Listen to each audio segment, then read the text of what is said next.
Well, Mike Jones is Executive Director of Migration Watch, and we got some interesting thoughts on this and some statistics yesterday. 227 people came across in small boats, and that actually means that 10,000 people have come across in small boats in the first since the start of the year, basically, and that is the highest number at this point of the year since comparable records began in 2018.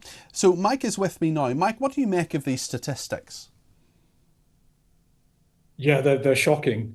We're headed for record-breaking levels of illegal immigration. I mean, the record-breaking year was 2022, where we saw about 45,000 illegals enter the country.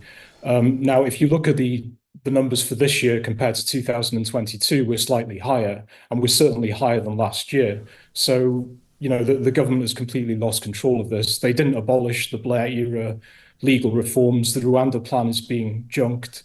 And of course, they've lost complete Well, control of they would legal. say the Rwanda plan actually hasn't been junked. They would say that this is in some ways a referendum on the Rwanda plan, because that's certainly something that Rishi Sunak said the other day to BBC Radio 4. I heard it myself. We played it out in this programme that the Rwanda plan, those flights wouldn't take off before the election. But actually, there is a clear dividing line politically on this between the two major parties, because the Conservatives say, anyway, they want those flights to take off. Labour say they don't. And some people, not everybody, but some people will vote on that, Mike. So what do you think of that in terms of a policy itself, a deterrent that exists?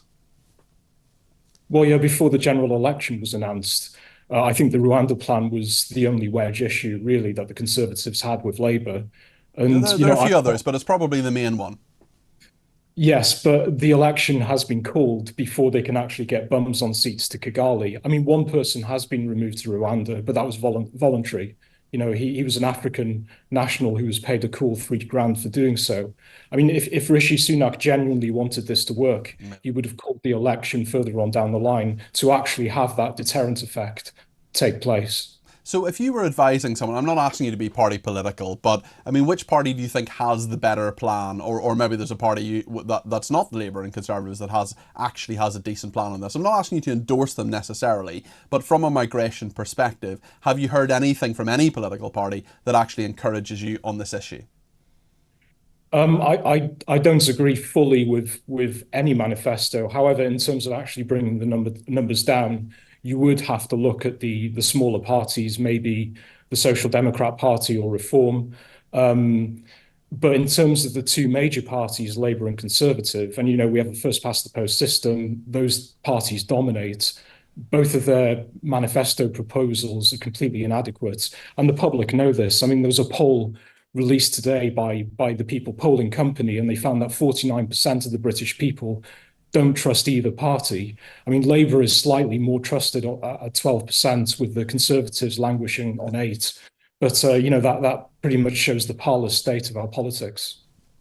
Okay, I mean, a really interesting one there, certainly, and I think a big issue in the election. How big an issue in the campaign can you see it being? Because certainly it is, as you correctly point out, a big wedge issue between the two parties, the two main parties anyway. Well, it's going to be a huge issue on the doorstep. Everybody knows this. I mean, immigration is consistently in the top three valence issues that are very important to the British public. It's been like this since the late 1990s. It was depoliticized during the 80s and the 70s because governments were more responsive then.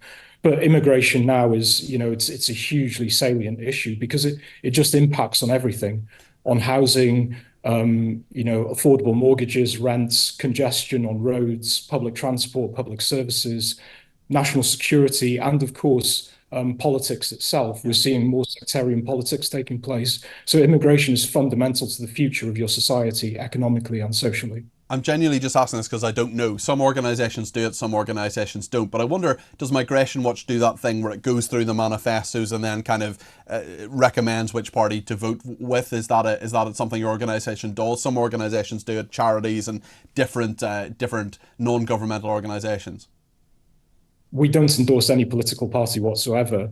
But if a politician or a party itself comes up with a decent proposal, obviously we will praise them for doing so. Okay, that's really helpful. Thanks, Mike. Mike Jones, their Executive Director of Migration Watch, illuminating that issue. It's going to be a massive one in the election. He's absolutely right.